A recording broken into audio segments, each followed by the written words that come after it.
Masih di IDX Season Closing dan kita ke informasi emiten pilihan pemirsa di mana VT Vale Indonesia Tbk atau INCO mengantongi restu dari pemegang saham untuk menggelar rights issue. Di mana INCO akan menawarkan sebanyak-banyaknya 603.445.814 saham dengan nominal Rp25 per sahamnya. Dikutip dari keterangan perseroan dirangkum dari berbagai sumber, Direktur and Chief Financial Officer PT Vale Indonesia Tbk atau INCO, Bernardus Irmanto mengatakan restu dari pemegang saham didapatkan melalui rapat pemegang saham luar biasa atau RUPSLB di 19 April 2024.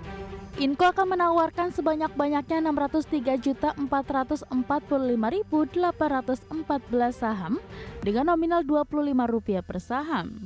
Sehubungan dengan aksi korporasi ini, INCO juga akan berencana untuk meningkatkan modal disetor dan ditempatkan.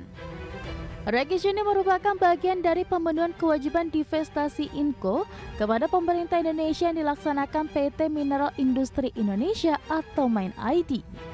Adapun MIND ID akan membeli dan menerima pengalihan dari VCL, Sumitomo Metal Mining Co. Ltd. dan Vale Jepang Limited atas seluruh HMTD yang akan menjadi porsi masing-masing dalam rights issue.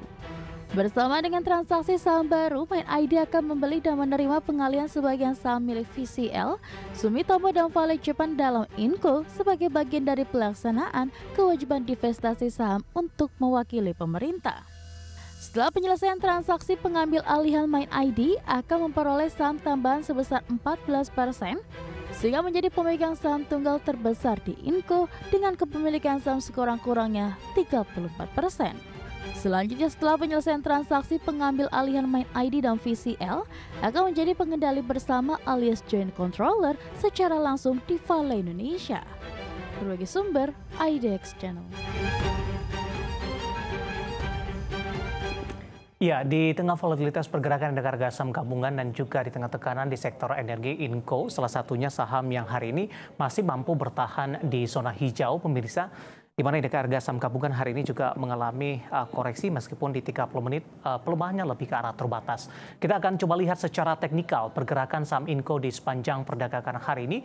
Dapat Anda saksikan grafis di layar televisi Anda pemirsa, di mana dibuka di sesi pertama pada pagi tadi untuk INCO berada di level 4.450, di mana posisi dari saham INCO ini jika dibandingkan dengan perdagangan akhir pekan lalu mengalami penguatan di level 4.400-an, penutupan penguatan di akhir pekan lalu maksud kami. Dibuka di 4.450, pasca pembukaan INCO langsung mengalami penguatan yang cukup signifikan dan menembus ke level tertingginya di sepanjang perdagangan hari ini di 4.530. Namun lagi-lagi level ini tidak mampu dipertahankan. INCO masih bergerak di zona hijau pemirsa, tapi penguatannya lebih ke arah terbatas dan sempat menyentuh di 4.410, lanjutkan penguatan kembali di 4.480 dan 4.500, 4.480 menembus ke 4.500 dan pembukaan sesi kedua di 4.490. Sementara posisi saat ini untuk INCO di 4.410 pergerakannya atau penguatan lebih ke arah terbatas, bahkan beberapa detik yang lalu lebih cenderung bergerak stagnan pemirsa. Nah, kita akan coba lihat juga ke grafis selanjutnya pergerakan saham INCO di beberapa bulan terakhir.